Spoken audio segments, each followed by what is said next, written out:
as you all know, we are going to be recording this meeting. Meetings are going to be adhering to public meeting laws, so the recordings will be posted on the Factory Produced Housing Advisory website. Hopefully you all have had a chance to take a look at that. It was linked to in the subsequent emails and in our agenda and our charter. So we'll get into that and make sure that you all know where to find information.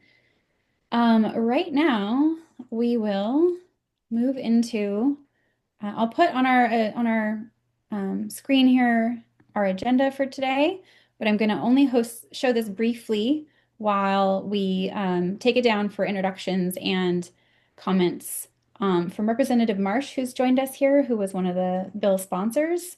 So this is our agenda today. We'll get into welcome and introductions, go through the charter, the project process timeline, and important touch points. And then we'll give you guys an overview of LIFT, the processes for rental and homeownership applications, and just really touch on the process and criteria development that is going to be the biggest immediate part of your advisory committee role. And we'll close with just comments on next steps and where we're headed.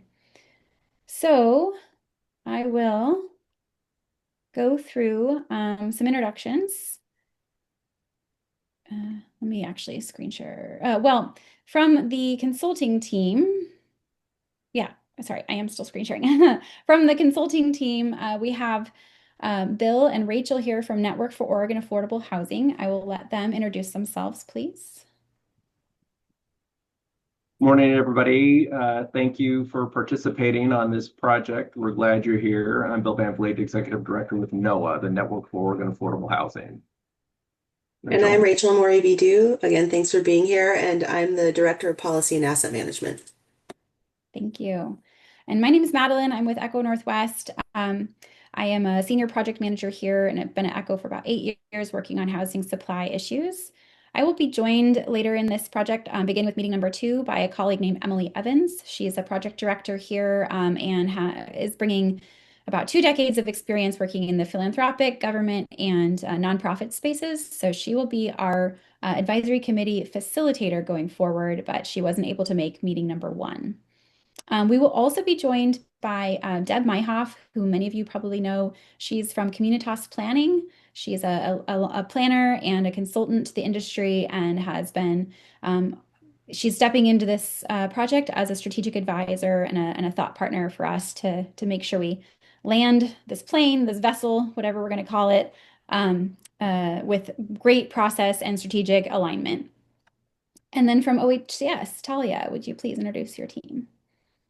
Hi everyone, I'm Talia Khan-Previs, she, her pronouns, and I'm the Assistant Director of Homeownership Programs here at OHCS.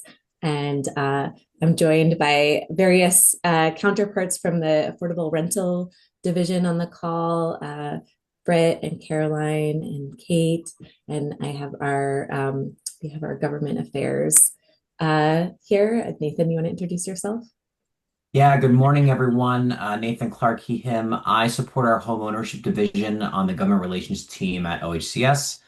We were involved in this bill when it was going through the session earlier this year, and happy to be a resource for everyone here. I believe my info is somewhere in a slide deck. You can always reach out. Great, thank you. All right, that is the consultant team and the client team with OHCS here, kind of rounding out the support for this advisory committee as we move forward towards the bill implementation. Today, we're also joined by Representative Marsh, who, as I mentioned, was one of the key bill sponsors for this work. And so she has offered to share her perspective and the policy intent and say some comments at the outset of the meeting. Representative. Thank you. Good morning, everyone. I'm Pam Marsh. I'm a state representative from District 5, which is Southern Jackson County, the other side of the state probably from many of you, although I see a lot of geographic diversity as I look through this group. My job, I think, today is to express first my heartfelt gratitude to all of you who are picking up this work and moving it forward, specifically to NOAA, which really stepped up and agreed during the hectic legislative process to play a significant role after the bill passed, to ECHO Northwest, and clearly to the team at OHCS, which will when all the work is done, be the folks who are moving this work forward for the long-term future.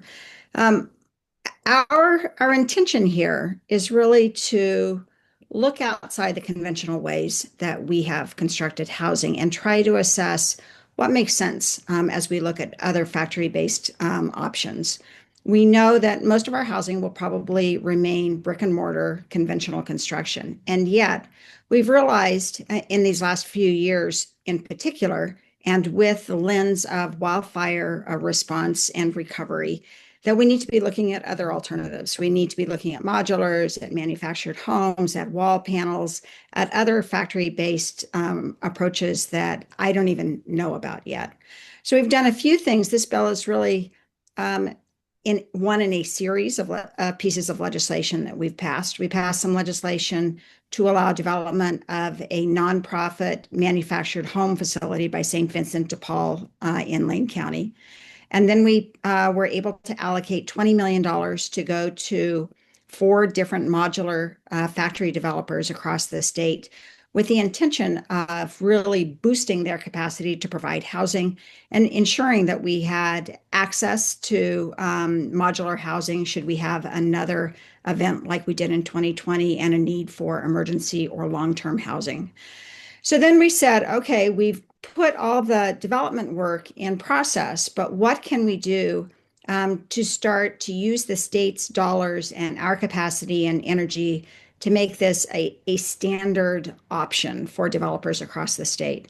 And that was really the genesis of the development of this legislation, is to set aside, in the end, $25 million in LIFT funding for projects that use factory-based components so that we can get them out on the landscape, we can see what they look like, we can assess them for cost effectiveness and for timeliness. And as part of this effort, we also called together all of you and asked NOAA to coordinate this effort, because we know that putting money into projects is important, but we also need to start to really understand and educate people around using different kinds of technology and ensuring that our ideas about that are sound and that the proposals that we're putting forward actually make sense on the long term. So you are the brain trust to take on this work, to assess it, to educate developers, local communities, members of the public in how we can do this differently. And then, if everything checks out, to figure out how we incorporate these ideas into our long-term strategies for funding housing. So I'm very enthusiastic about your work. I'm very grateful to all of you for stepping forward to take it on, and I'm really looking forward to the results of your efforts. Thank you so much. Wonderful. Thank you, Rep. Marsh, and thanks for your steadfast attention and dedication to these issues. With that, we will go around the horn. We will please ask you to introduce yourself and your organization. I will call on folks as a little way to make to take attendance. And then as you're doing so, or just while introductions are going around, we would appreciate if you could add to the chat your connection to factory produced housing, whether you're a builder, an architect, a supplier, a grower of timber, etc. We want to hear the different perspectives that you all have and where you're coming from when we approach this work. I will admit today we have a packed agenda, so there's not going to be quite enough time to get into kind of the criteria or your hopes or your dreams for this effort, but we will definitely have that time on subsequent meetings. So for today, just name and introduction, name and organization, if you please. So we'll start with Alex. Is Alex here? Are you looking for Alexandra Ring? No, you're next. Alex Necht from Pacific Wall Systems. Are you here? Okay. Well, yep. Trying to get the volume unmuted there. Great. This thing has issues with it today. Yeah. So we can hear you. What's that? We can hear you. Great. Yeah. My name is Alex Knecht. I own and operate with my wife, Connie Knecht, at Pacific Wall Systems. We're here in Phoenix, Oregon. We've been here. We've not been on this property, but we've been in business doing modular components for the last, almost 18 years now. We came from Central Point and moved on to the Boise Cascade Yard here in Phoenix. We are also a grantee of the Modular Housing Development Fund. So that's in brief. We think we have a good path and a great halfway point between conventional frame and modular, fully volumetric. Great. Thank you. Alex Ring, please. Hi, folks. Alexandra Ring, League of Oregon Cities. We represent all 241 cities across our great state. Thank you. Anna McKay. Hi, I'm Anna McKay. I'm with Short Stack Housing and Sister City. Thank you.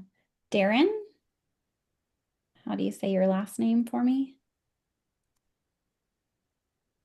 Is Darren here? Okay, not yet. David.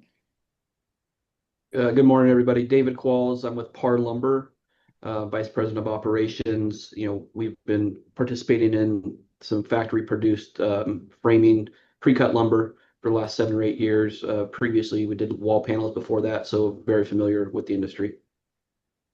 Great, thank you. Eric. I'm Eric Hill. I'm a development specialist with Housing Authority of Jackson County. Thank you. Good morning. Ernesto, are you here? Nope, not yet. Okay, and Ethan from DLCD? Not here yet. Okay. Gust. Good morning, everyone. My name is Gus Chachis. I'm over in LaGrande, Oregon. We are a rural housing developer here. GCT Land Management is the name of our company.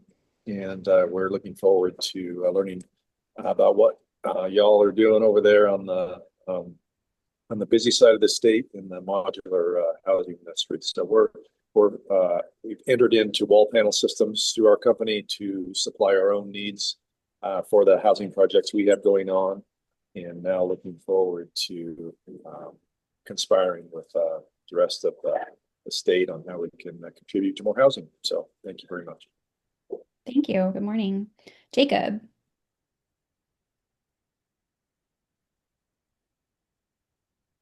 Okay, I got it. Hey, everybody. I'm Jacob Fox. I'm the Executive Director of Homes for Good. Homes for Good is Lane County, Oregon's housing authority. Glad to be here. Thank you. Jody. Jody Lyon. I'm the Executive Director for the Oregon Manufactured Housing Association, representing the manufactured housing industry throughout Oregon. Wonderful. Is Kendra here? Maybe not yet. Okay. Johnny, or no, I'm sorry, Connie. Kendra is here. She's in the participants. I asked her to speak. Yeah. Okay. Hello. Hello. Good morning. I couldn't figure out. Yes, I'm here. Kendra with Blazer Modular Construction. Thank you. And Connie? Hi, I'm Connie Connect with Pacific Wall Systems. Thank you. Good morning. Christy. Okay. Laura. Good morning, everyone. I'm Laura with Siemens Nepal Society of Lane County, which is a nonprofit based out of Eugene, Oregon. Our executive director is also the board president of Hope Community Corporation, which is a nonprofit manufactured housing production facility. Happy to be here. Thank you. Good morning. Lucinda. Hi, I'm Lucinda Taylor with Habitat for Humanity of Lincoln County. Lydia. Good morning. Hi, all. Lydia Slocum. I am a senior housing developer at Northwest Housing Alternatives. We're a statewide affordable housing developer and service provider. Marcus. Good morning, everyone. Marcus Kaufman with the Oregon Department of Forestry. I help lead the Oregon Mass Timber Coalition, the Pacific Northwest Mass Timber Tech Hub. And the Mass Timber Coalition was one of the organizations that convened the initial roundtable where the genesis for this piece of legislation was actually created, and we helped support it. So happy to be here. Thank you. Marge.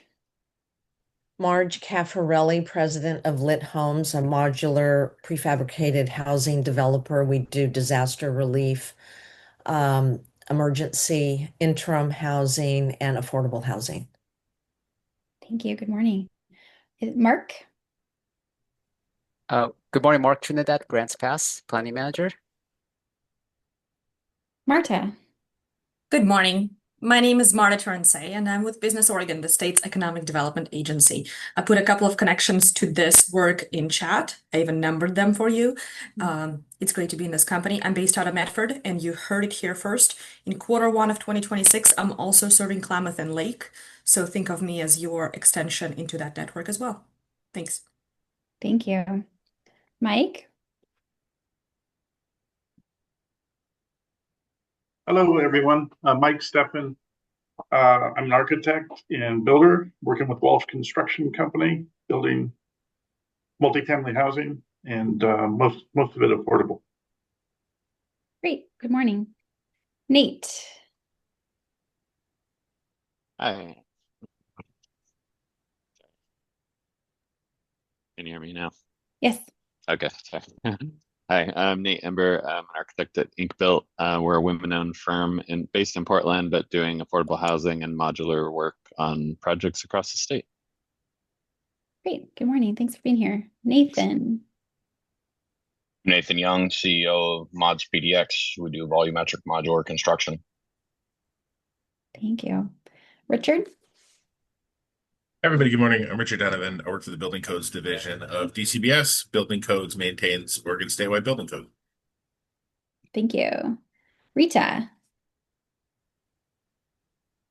Morning, everyone. I'm Rita Haberman. I'm with Oregon DEQ's Built Environment Program. Happy to be here. Thanks. Sean? Good morning, everyone. Sean Hubert with Affordable Community Solutions. We work with organizations across the state on the development, financing, and operations of affordable housing. Great. Thanks, Sean. Stephanie? Hi, everyone. Stephanie Hooper, CEO of Age Plus. We're a nonprofit housing developer. All of our projects have been modular, and we focus on older adult populations. Welcome. Stephen?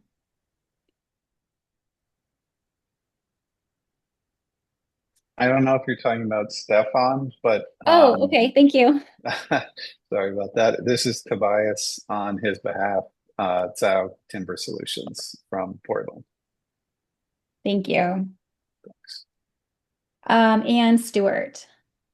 Good morning, everybody. I'm Stuart Emmons, architect and developer specializing in modular housing. I've been in the modular space for about 15 years, focusing on standardized multifamily units and micro studios for homeless. I'm also a board member of the Modular Building Institute. Welcome. Good morning. That's my list. Did I miss anyone?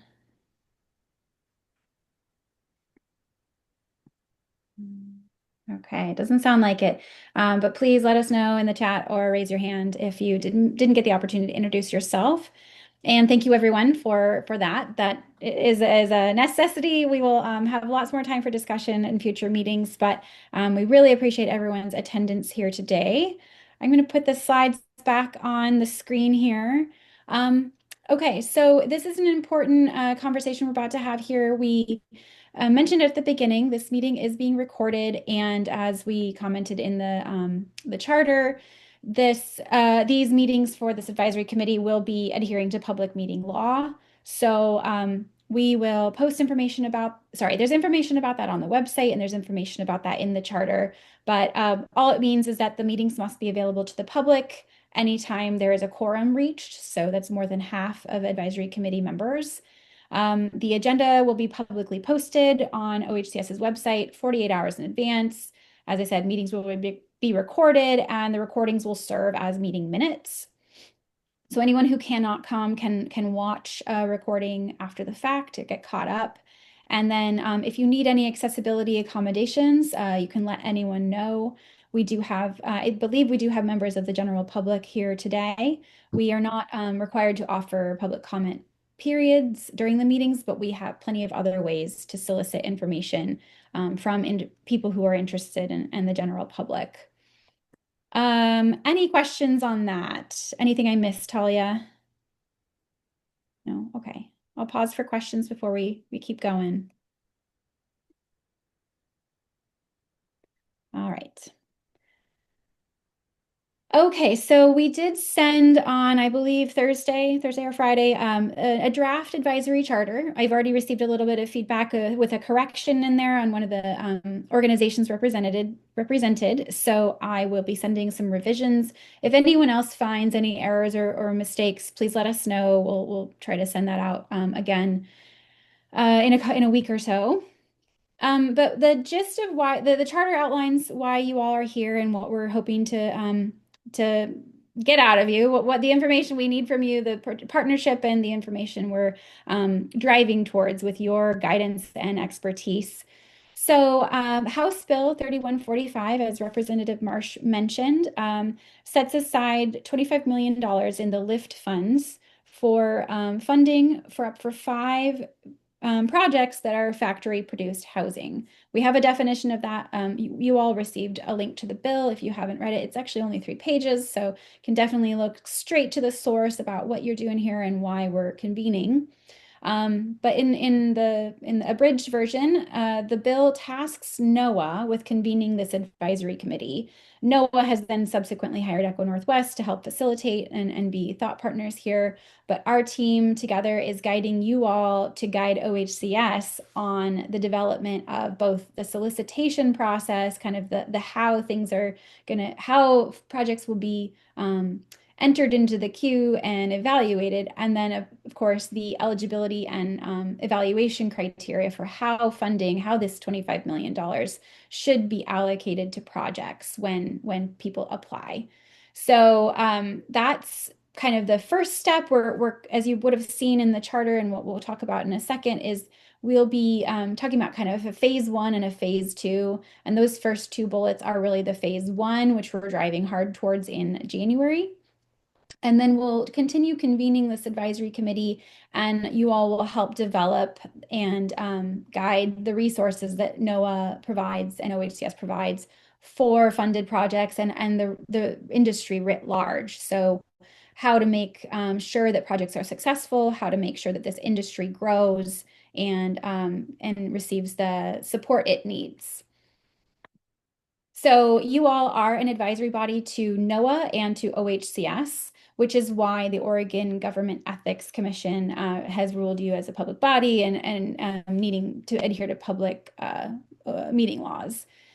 And like I said, the purpose is to provide that input and guidance on the project solicitation process and criteria for evaluation, and then later in phase 2, that technical assistance for both funded recipients and the industry writ large. That doesn't say it on the slide, but we'll correct that. You all were selected based on, the requirements of the bill and what the bill asked the committee to be representing, as well as your subject matter expertise and your, standing in the community and in your industries.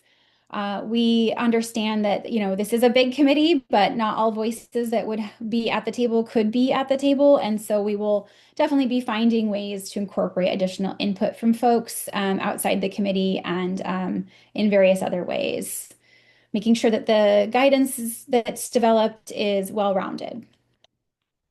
So your responsibilities are pretty simple. I'm sure many of you have served on advisory committees before, but please attend each meeting unless you are previously communicating a reason why you can't. We have 4 meetings already on the books. I believe invitations have gone out, or at least holds have gone out, and we're in the process of scheduling a 5th meeting for the second half of January. Please, to the extent possible, read the materials in advance and come prepared. please come ready to share your perspective on, the discussion questions that will go out in advance. Today's meeting is not going to have a lot of discussion, so on the heavier topics. So we didn't prepare any of that for you, but I do know some of you read the charter, and we certainly appreciate that.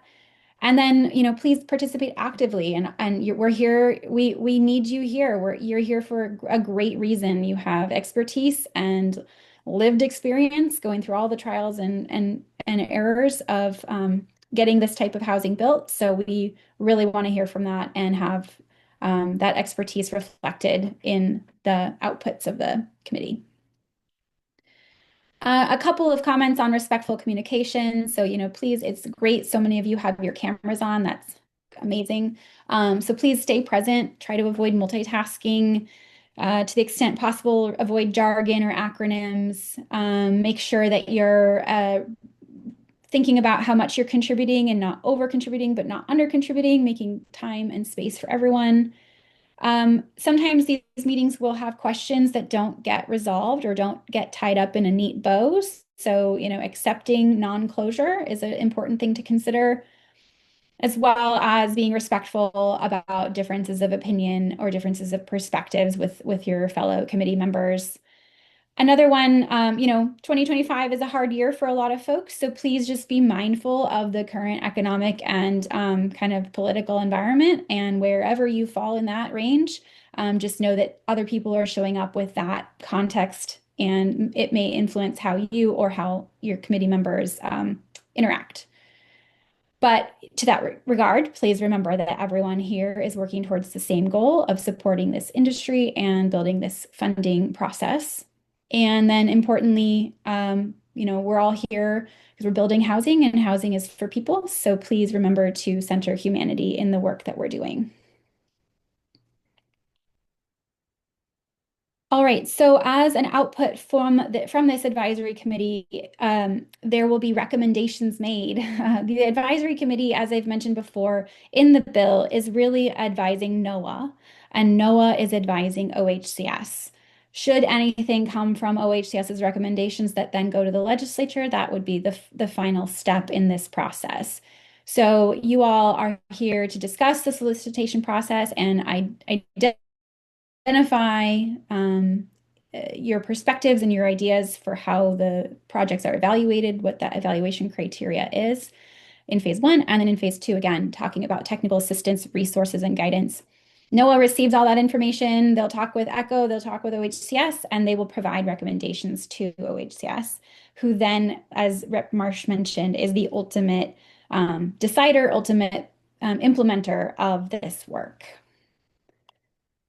There will be a legislative report written in sometime, not this year, not next year. So when the biennium ends, and then obviously the legislature will receive that. Okay, so this is an important topic.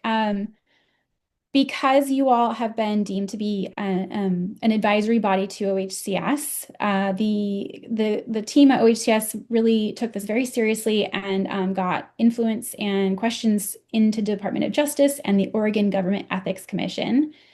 And they've advised that you all are, in this regard, are considered public officials and are subject to disclosures of conflict of interest.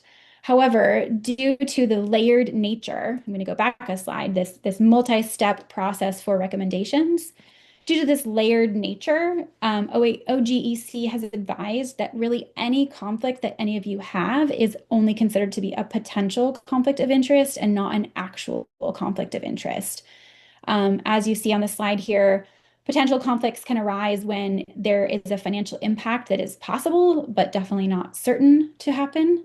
And they've advised that that means all you have to do is verbally disclose your potential conflict in each meeting, and then you're able to freely participate in discussions as needed. I'm going to post a couple of links in the chat that offer additional insight. Actually, one second. Additional insight into OGEC's comments. couple of two-pager resources. Bear with me. There's one. And here is a second. Okay, so feel free to look through those. And as we see on the slide, we did not have a pause for conflicts of interest today because today is really only logistics focused and getting you all set up and set into the process. We will put this slide up or some variation of this slide at every meeting, just as a hefty reminder of the layered nature here and the potential conflicts. OGEC has also advised that we can, while disclosures need to be said verbally, we can aggregate them and then the meeting facilitators can read them out loud with some examples here.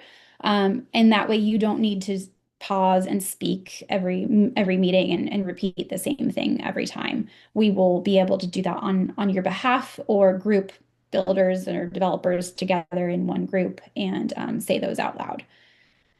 I'm going to pause though if anyone has questions, because this is quite important. We know a lot of people were concerned about this going into this advisory committee, and we don't want anyone to feel like they would be precluded from applying for the funding after the fact just because they participate in this committee. And I'll also pause, Talia, or any others if you have comments to add. I don't have a question about it. I just appreciate the clarity that you're providing regarding that. Great. I'm probably speaking for others as well. Great. Yeah, I do know there was some communication, a couple of different variations on the communication as this committee was getting set up, but we did want to make sure we took the time today to get you all clear on where this lies.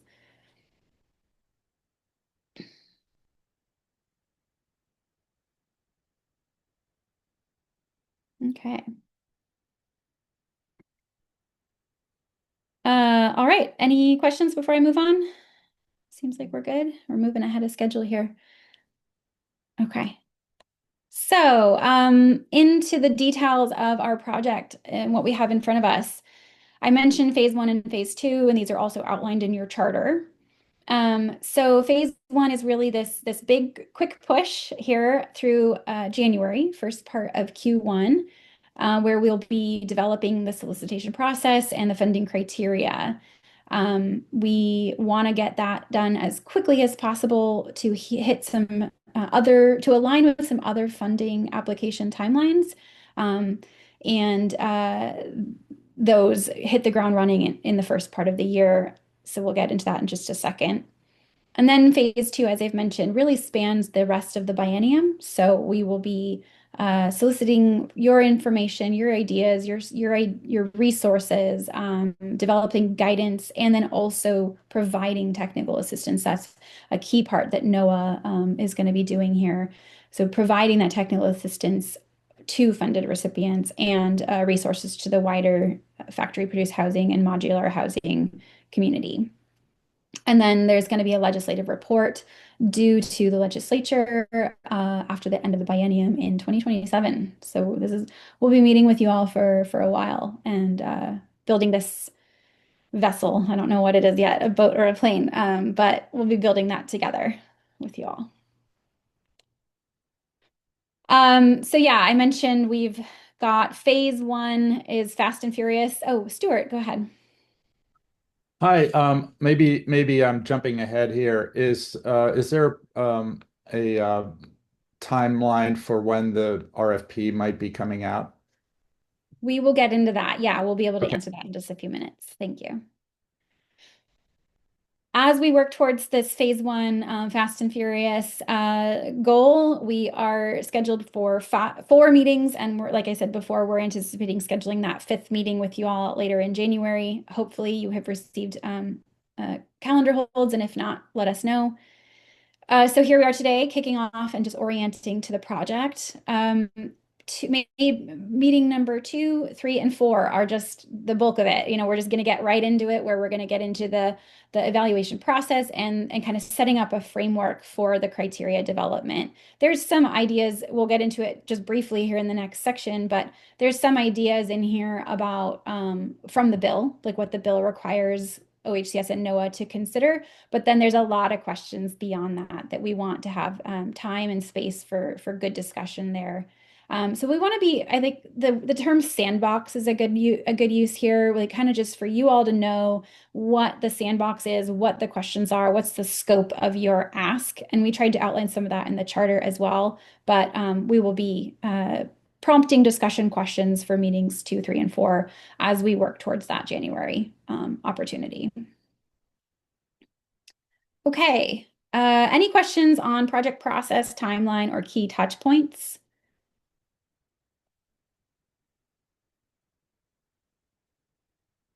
With none, any questions on just anything we've done so far, the links I've shared, or anything so far?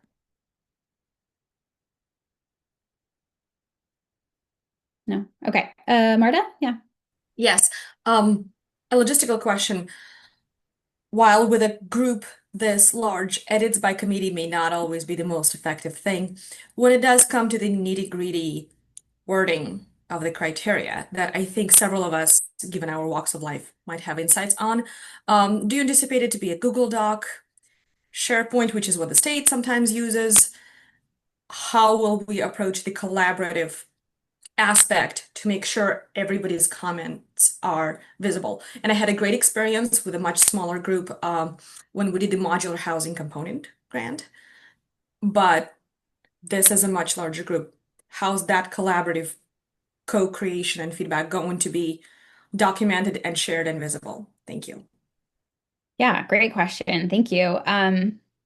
I think a lot of our project documents right now are set up in Google Documents. So that seems to be working between, with the state, and the state's kind of allowances on that technology seems to be a pretty useful collaborative tool. We have version history, we can work in track changes. So that seems to be our preferred approach at the moment, but if anyone has any major technical issues with that, we can work around. We're also planning on offering surveys, and like at least one survey here pretty soon to get initial comments and initial ideas. And those would, of course, be kind of name stamped, time stamped, and documented. As far as the nitty gritty and the wording choice, I think we can also take advantage of whiteboards on Zoom and other kind of Miros or shared collaborative visual tools where we can add +1s, and you can add stickies, and you can kind of comment on other people's comments. We will have these meetings recorded and have the minutes as notes and follow-up. So we'll always have that as a backup. A lot of what we're going to be doing here is going to be discussion-based rather than written, but obviously there will be written criteria at the end. And then the only other thing I would add is just because of the layered nature of the work, the nitty gritty, we're not working towards consensus. We want to have recommendations that are, advanced with a majority, but we're not going to expect consensus. We don't think that's realistic. But we will, due to the layered nature, the consultant team, ECHO and NOAA, but NOAA in the lead there, will be taking those recommendations and taking the perspectives that are shared and then rolling that up to OHCS. So the word choice, it matters, but we aren't looking for consensus, and NOAA is going to be taking that information and sharing that forward. I hope that answers your question. And Bill or Talia, if there's anything that you would like to add. I think that sums it up great. Thanks, Madeline. Okay. Thank you, though. That was a good question.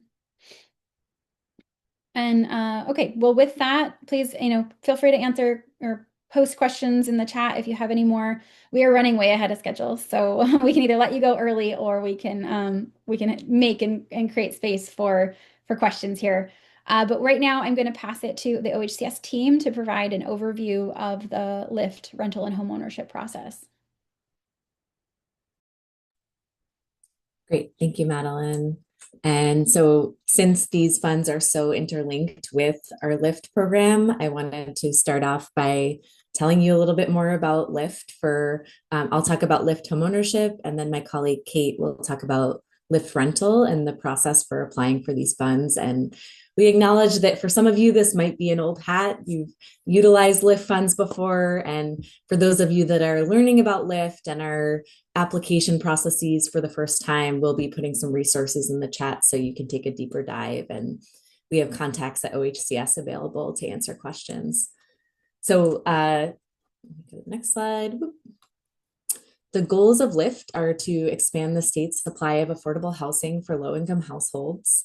And the fast track of LIFT is that they're supposed to be placed in service, in operation as quickly as possible. So when projects are funded through LIFT, they have to be completed by 36 months. LIFT uses Article 11Q bonds for homeownership and rental projects. And the stipulation with those bonds is that they'll be owned or operated by the state. And those controls for own or operation are instituted through a series of stipulations in the operational documents and the loan documents that you sign when you close on your LIFT funds. And part of LIFT is that they require the state to be in the first lien position, but this can be a shared first lien. So that's a little bit of the technical pieces. This is a diagram, an attempt to show you how this will all work. And I know Madeline will talk a little bit more about it, but through this process, or I'll step back a bit, HB 3145 didn't alter the LIFT program in any way. In fact, we already fund factory-produced housing projects with LIFT.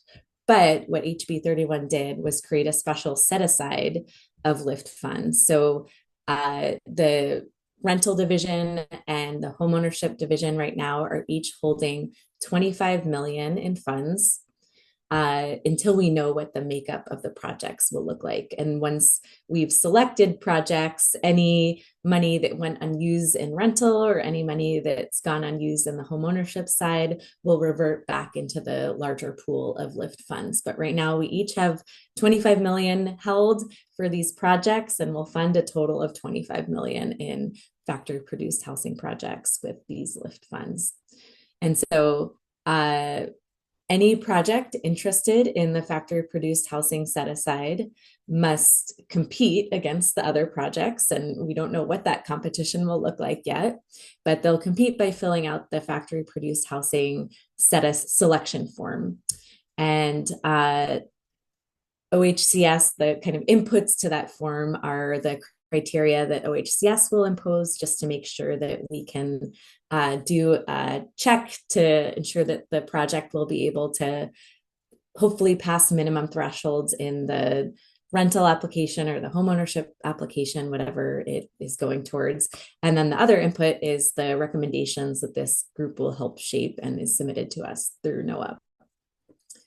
So the factory produced housing, this green circle, is a standalone form. It's not connected necessarily to the ORCA, the Oregon Centralized Application, which is how you apply for rental funds, or the Homeownership Notice of Funding Availability, or the NOFA, just how you apply for homeownership projects. But there's a two-way arrow between these green and orange or green and blue boxes, because anyone can start their ORCA or NOFA application before the FPH selection form is released, or concurrently as you're filling out the selection form, or you can wait until after you've been selected for sure through the FPH selection process. So you can start the ORCA or NOFA at any time, but you won't have access to those funds and to move forward until you've been selected through the factory produced housing competition process. And if you are, say, far ahead in the ORCA, that won't necessarily give you any advantage in the initial green bubble here selection process. So hopefully that all makes sense, but know that these are all separate processes and can happen on their own timelines. So with that, this is kind of setting the stage, and I'll talk about the homeownership NOFA, and then I'll pass it over to Kate. So for LIFT homeownership, the overall goals of LIFT for rental and homeownership are the same, but they're structured a little differently because of the nature of the project. So LIFT homeownership covers new construction of affordable homeownership housing units, conversion of existing non-housing structures into affordable homeownership units, or new manufactured home parks or infill. And it requires a shared equity model, and that helps us have that stipulation that the state must have some sort of operational control in the project. So in a shared equity model, an entity stays involved in the ownership of the land and stewardship of the land, and the homeowner owns the home outright. And that can vary somewhat of what the ownership entity is. It could be a land trust, it could be a condo, it could be a cooperative model. And the applicant, the main applicant, and you can have partners here, but the main applicant must be an eligible covenant holder. So a public body, a nonprofit, government entity. The definition is listed here, and I see it's a little bit cut off. So I'll scroll down a little bit, but these slides will be shared after. And then funds can only be used on homes affordable to households with an income at or below 80% AMI. The project can be mixed income, but the LIFT funds can only go towards the homes that meet that affordability restriction. And then there's an affordability period, an initial one of 20 years, and then the project can renew the affordability period another 20 years for loan satisfaction.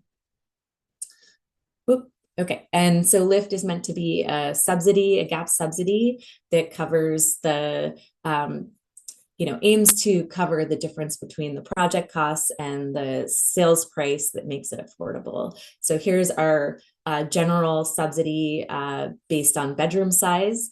And you can see the chart here, and there's an additional subsidy up to $100,000 for rural projects. And this is the maximum subsidy for each unit. If you have more funds in the project, there's a chance that you won't get the full subsidy if your profit based on our maximum profit is too high. And anyone applying must have at least one additional source of funds that can cover costs that can't be covered with Article 11Q bonds. This is what our application process looks like. It's very similar to, it's kind of like an ORCA light process for those of you familiar with the ORCA process. There's an intake, and that helps us assess your eligibility.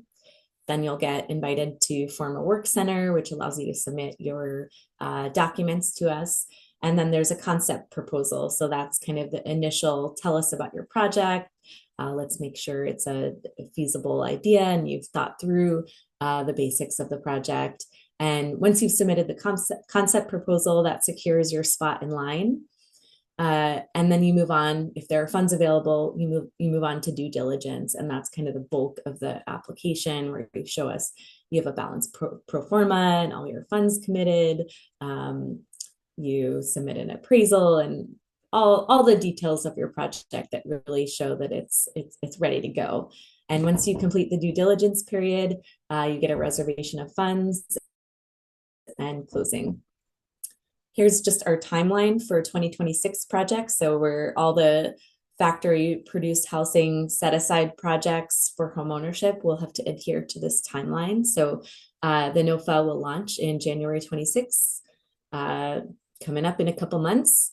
And we'll start accepting concept proposals on February 9th. So again, if you're a homeownership project that is interested in applying for funds, feel free to start this process, and you don't have to wait for the FPH selection competition to start. Feel free to start going through the NOFA because that will secure your spot in line. And even if you don't get funded through the factory produced housing set aside, you'll have a chance of getting funded through just the general pool of funds. The last day to submit concept proposals is in May. And then if you move on to due diligence, the final time to complete your due diligence work is in November.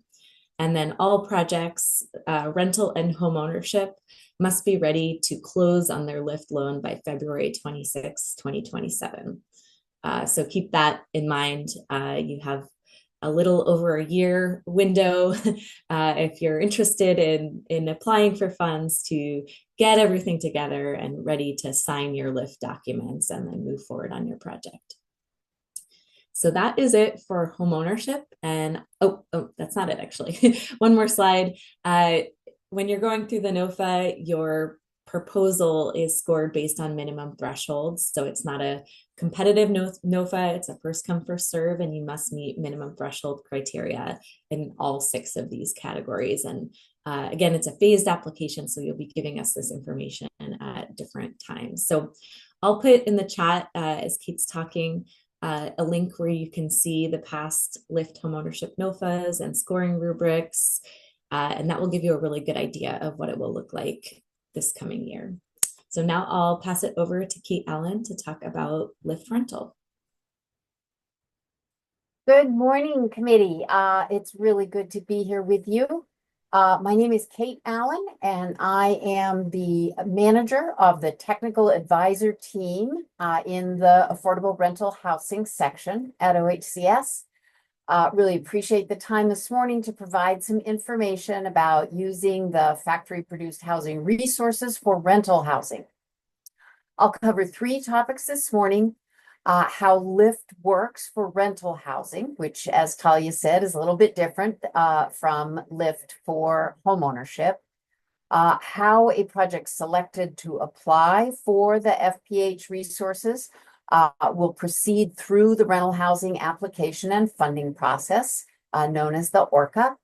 And then how ARH technical advisors, the team I manage, can assist developers to successfully navigate rental housing application and funding process. Talia, if you'd slide to the next slide, thank you. So folks around this table most certainly know that House Bill 3145 directed OHCS to use LIFT funds to spur awareness and adoption of factory-produced housing across the state. FPH projects, as I'll kind of refer to them from here on out, will follow the LIFT funding rules. And then over the next few slides, I'll cover LIFT program policy specific to rental housing. As Talia said, we'll drop links to the LIFT rental housing and ORCA web pages into the chat. And this is where you'll find the program manuals, instructions on how to apply and get help, and answers to some of your frequently asked questions. So while rental LIFT can support a variety of ways that communities create new housing on the slide above, such as new construction, conversion of non-residential to affordable units, and acquisition of like new properties. For the FPH resources, only new construction rental housing will be eligible. So LIFT rental can be used for mixed income development for that portion of the project with a 10-unit minimum that adheres to LIFT affordability restrictions. And all of that is kind of detailed in the LIFT manual. Next slide, please. So here's some key aspects of rental LIFT. First, affordability of the project is for residents who are earning 60% of area median income or lower. That's their income, and rents are set accordingly. Project timeline. Talia referred to this as well, driven by the Article 11Q bonds, need to be leasing up 36 months from the agency approval of that ORCA funding application. We hope that this is not an issue, especially with this approach to housing, demonstrating one of the key benefits of factory-produced housing. In the ORCA manual, you'll find the current subsidy allowed per housing unit is based on the size and affordability of the units. Subsidy limits are impacted also by whether a project is using excuse me, LIFT funding only or LIFT paired with low-income housing tax credits. Those subsidy limits are also sort of geared around the location of the project, whether that is rural or urban. And a slide showing an example of the subsidy limits will follow. Developer fee and other project budget requirements are described in the ORCA manual. Next slide to take a little look at subsidy limits. So this table is a sample from the ORCA manual describing subsidy per unit limits. So gap only at the top of that slide applies to a project where LIFT rental is the only OHCS resource used for the project. In this case, one that is located in a rural area. Additional tables describe subsidy limits for projects located in urban areas and those that use rental LIFT in combination with low-income housing tax credits. So kind of a wealth of information. And then an important reminder, LIFT rental affordability has to be at that 60% of area median income or lower for rent. Next slide. Thank you, Talia. So I'll wrap up the LIFT rental overview with a quick view of eligible and non-eligible costs for LIFT rental funding. Really intended to be direct project costs, including land costs, all LIFT eligible. Construction cost is neutral to the construction type. In this case, means the factory produced housing unit as well as the site preparation and infrastructure costs. For modular projects, this also includes costs necessary to place the modular unit into its intended location and the condition for use. Example would be costs like freight or transportation. That eligible item for pre-development costs really, again, ties back to direct project costs, limited to reimbursement of a developer's land cost, direct development costs such as environmental review, engineering, architectural consultant, etc. And then referring to the non-eligible list, that also includes pollution remediation and site identification costs. Again, a little bit of nitty-gritty detail, all found in the LIFT manual. So I'm going to shift gears to take a look at the Oregon Centralized Application Process, fondly known as the ORCA, with the accompanying fish references, etc. So once a project is selected through that FPH selection form that you all will be informing, that project will proceed through the Oregon Centralized Application to complete the steps to finance closing. So ORCA is a rolling process, open and intended to be developer driven, where a project can move through the process as quickly as they are ready and resources are available. So I'm going to do just a quick snapshot of what happens in each of those stages. The intake step is basically a form that asks very preliminary questions about the project type, the applicant, and their project team, the project concept, and financial strategy. Developers have told us that for a project where basic information is known, this step can take as little as an hour. This may be information that you choose to integrate into the FPH project selection that you're having a look at. So intakes are reviewed by an internal team weekly, and if minimum required information is provided, that project moves into an impact assessment where the project is uploaded to a project information will be uploaded by the developer to a Procorum work center. That is an online portal where OHCS, ARH talks to the developers, they have access to documents, and they just kind of keep track and get us all the information through that portal.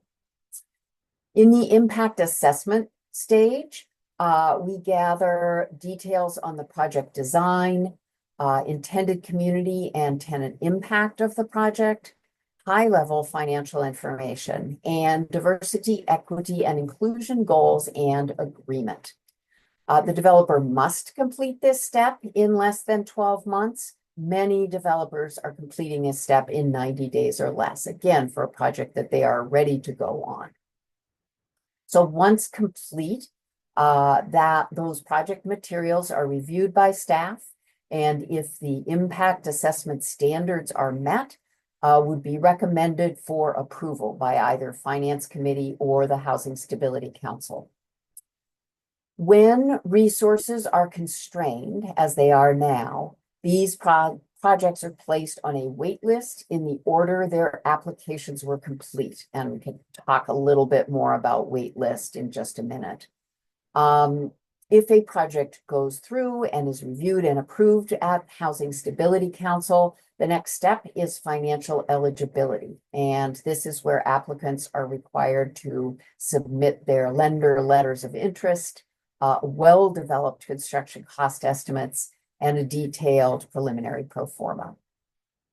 Once those financial eligibility materials, that's in the brown band on your screen there, are approved by staff, a commitment letter is issued, and developer submits their final project documents. That's final plans, final pro forma, their cost estimates, permits, and investor commitments. A developer is required to complete the financial eligibility to financial closing in less than 6 months.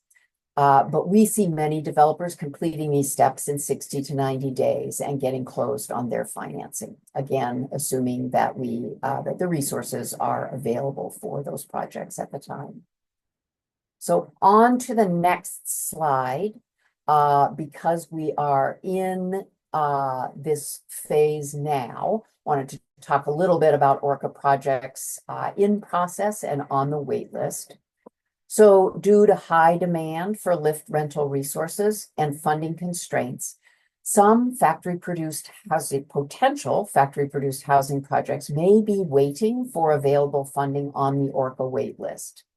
ARH leadership has made the decision that projects on the ORCA wait list for lift rental only, or using lift with 4% tax credits, can submit a FPH selection form without losing their place on that list, knowing that this would be a competitive or a ranked selection for the FPH resources. Additionally, projects that are currently in an impact assessment work center working on a manufactured housing or factory-produced housing project will be allowed to submit a FPH selection form, and if selected, would continue working on the project in their work center. This, of course, does not preclude projects that have not already started on an ORCA application for applying for the factory-produced housing set-aside.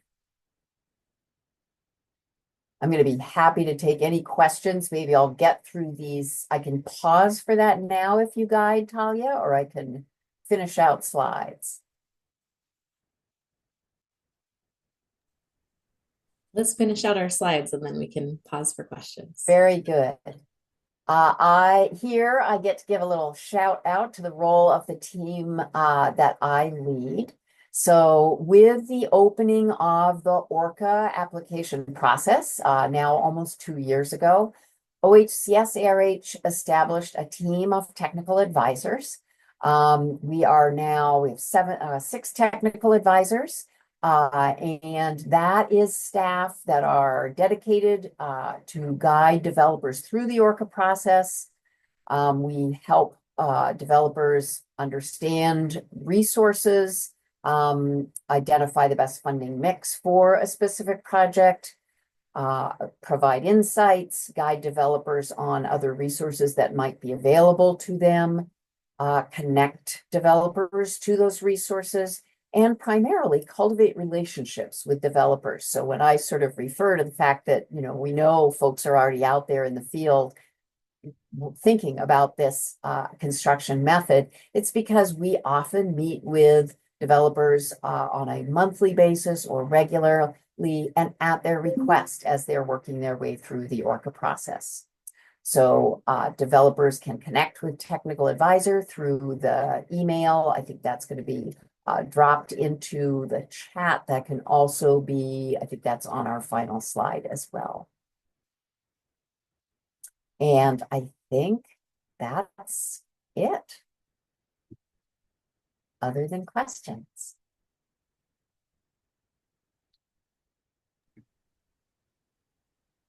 And we have plenty of time. So if anyone has questions about what was just shared or the intersection of the factory produced housing and the existing processes, please do chime in. Bill? Yeah, I think the one question I would ask is the factory produced housing selection form available yet? And if so, how do people find it? So it's not available yet because that's part of what this group will be doing to help shape the form. So we need the work of this group to be complete before we create the form. And I know that I think Madeline, you might talk about the timing a little bit more, but this group, we have 5 meetings, and by the end of those meetings, we'll have the selection criteria. OHCS will take that input and create the form, which we hope to go live in February or early March. Stephanie? Would it be helpful to this group? I'm wondering if we can see a list of the projects on the wait list that would be eligible for this funding. Say more, which wait list on the LIFT wait list? The ORCA, yeah, the LIFT wait list.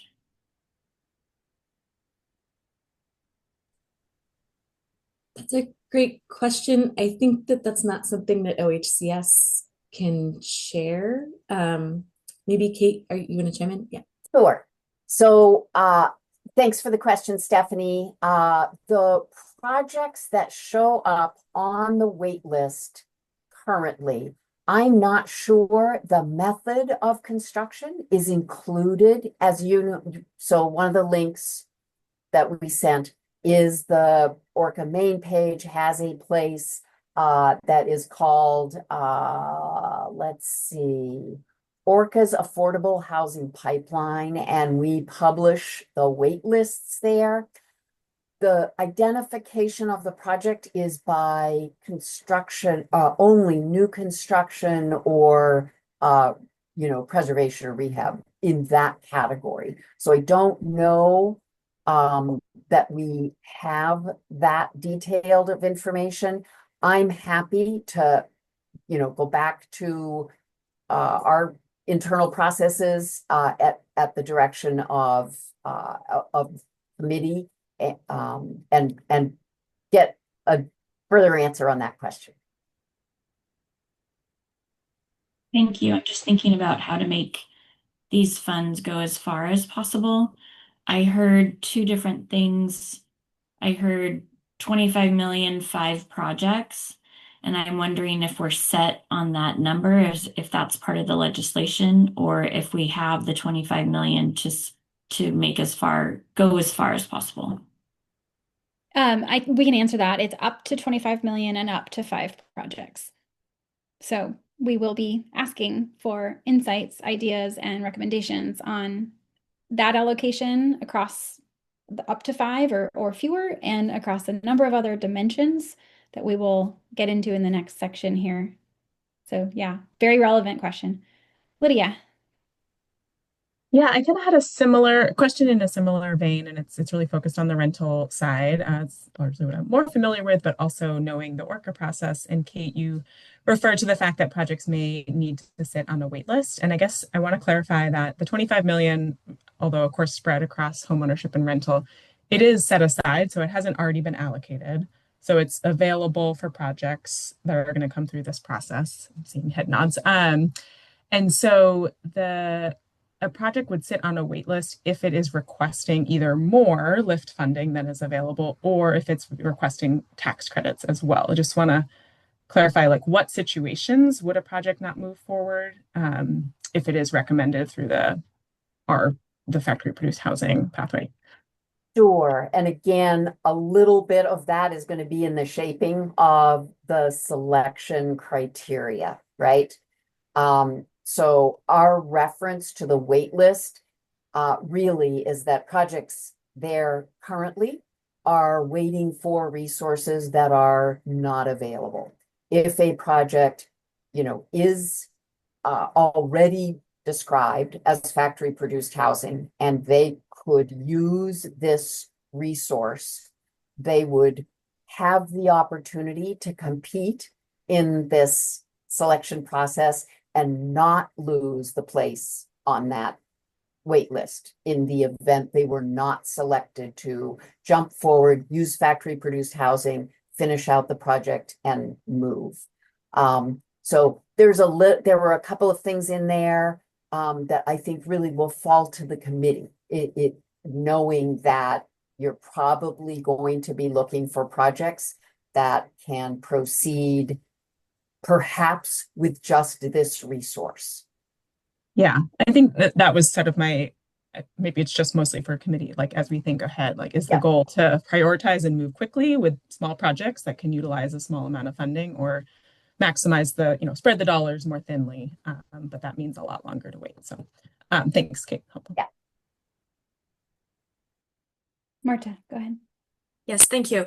For this particular opportunity, do you anticipate having anybody apply for feasibility studies? And the reason why I'm asking is if there's going to be a feasibility component to it, then maybe there should be a feasibility project tier and a execution building unit creation project tier, because it may not always be apples to apples comparing projects that are maybe primarily planning / feasibility versus execution.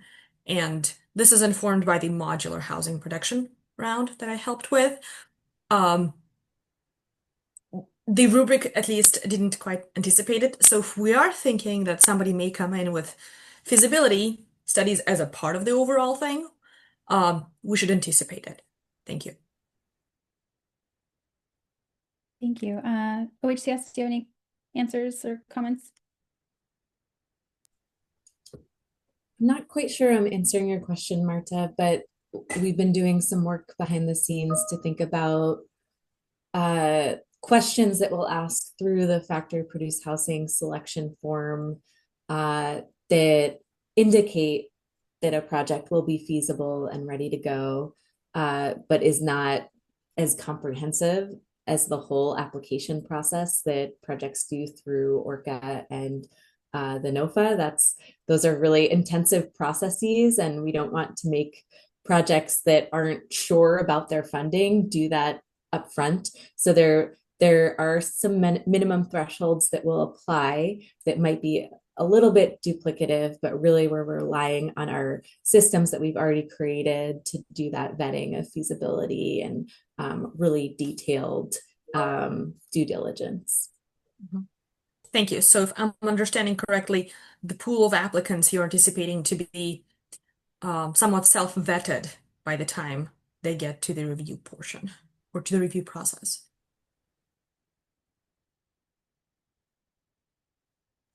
Yeah. The projects have to be pretty much a fully formed concept by the time that they're applying. Yeah, thank you. These are all great questions. I'm happy to continue pausing if there's any others popping up, but the next section of our presentation will also get these juices flowing, and this is exactly the type of fodder we're going to anticipate discussing in great detail in the next couple of meetings. So any other questions at present? Okay. All right, so back to screen share. We do recognize this meeting was a little bit more you guys getting talked at, so that won't be the case in subsequent meetings. But lots to get through here and lots of really important nuance. Okay, so here we have the bill definition of factory produced housing. I didn't include the subsequent ORS links to definitions, but they're in the bill, and I'm going to post the bill in the chat right now. It's only 3 pages, so feel free to browse it. There's further definitions of manufactured dwellings and further definitions of prefabricated structures. But I think that this paragraph, I'm not going to read it. I think this will be enough just to get your juices flowing as well. While it defines factory produced housing, there's components, other types of housing developed through volumetric, modular, panelized, or other modular components. So, an early easy question is, well, what portion of the project needs to be completed with these materials? That's even an example on a later slide. But this definition is in the bill, and it's what we will all be driving towards. And the bill also talks about these other specific considerations. Again, up to 25 million in funding, up to 5 projects.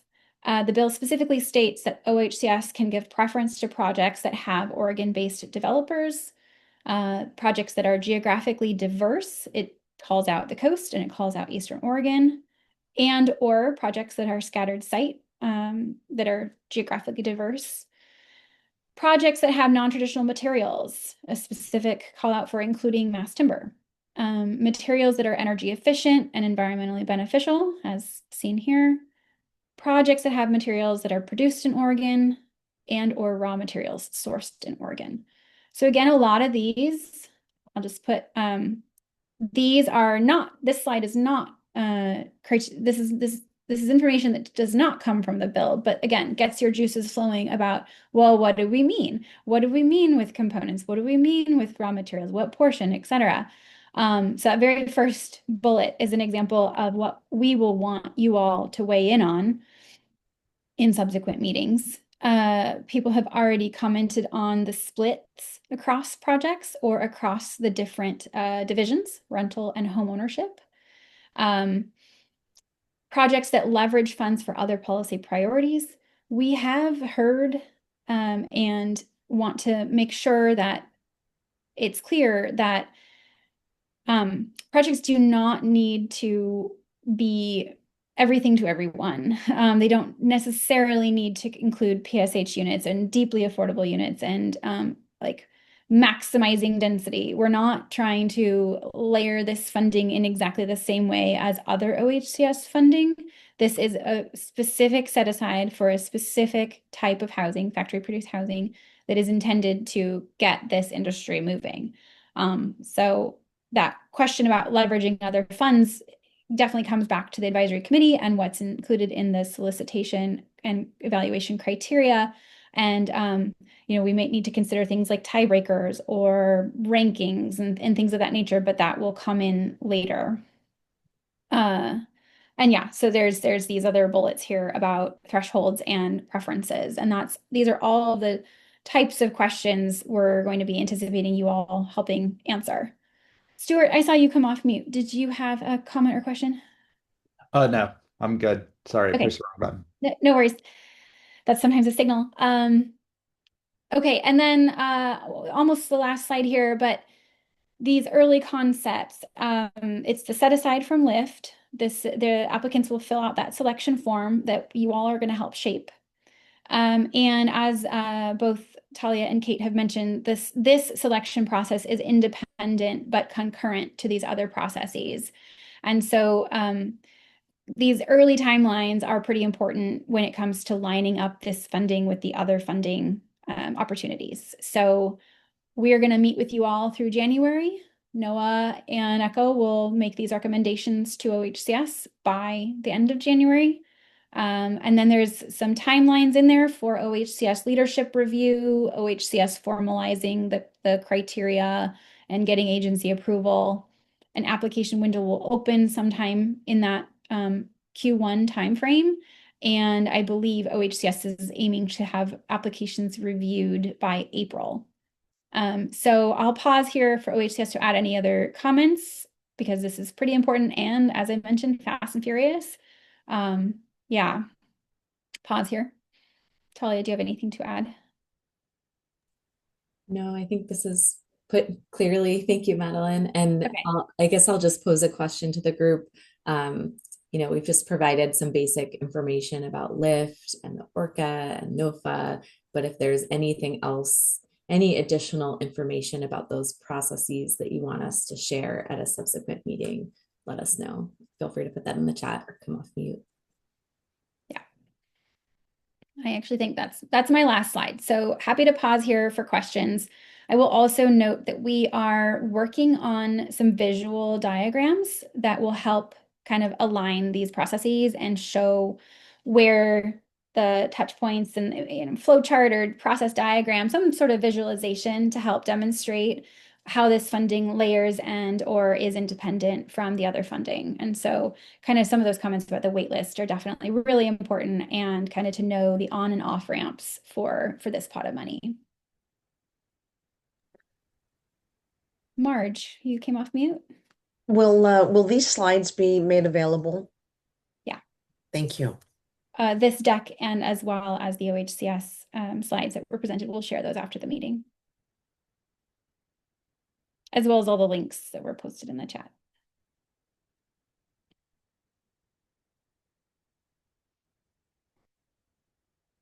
Okay, I guess we were super clear, no questions. This is our last section then, so we'll let you go a little early. But we have our next meeting on Friday, December 12th. It's in the afternoon. We are going to be diving into that criteria framework and making sure that you all have that crystal clear understanding of the evaluation and solicitation process. And that's where we will start to brainstorm and start to have discussion questions that really unpack some of these concepts and some of these decisions that need to be made. Because we'll be getting into the meatier discussions, we will also be requesting your written conflicts of interest, and we will send out the deck with the guidance from OGEC on that. But we will have to have the public disclosures of conflicts of interest, of potential conflicts of interest at that meeting and then in subsequent meetings. So we'll save time for that. And yeah, we've got what, 2 weeks, 2.5 weeks before this meeting. So we will also be sending out some asynchronous information like a survey or a Miro board, and hopefully that visual as well, to solicit early ideas and insights. We do think there is some low-hanging fruit here, and then there's some stuff that's going to take probably all 5 meetings to talk about. But we'll tee those up nicely so that we have the roadmap from here till January, and we can kind of plug in with you all and solicit your expertise and guidance. That is all we have today. Any questions, comments, thoughts?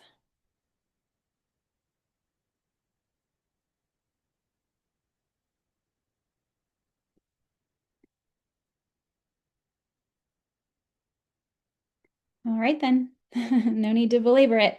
We appreciate your time. Thank you for being here. And please look for some more information from us probably in the coming days before the holiday. And we won't see you before that. So have a wonderful Thanksgiving. Thanks. Thank you. Thanks, everybody. Bye.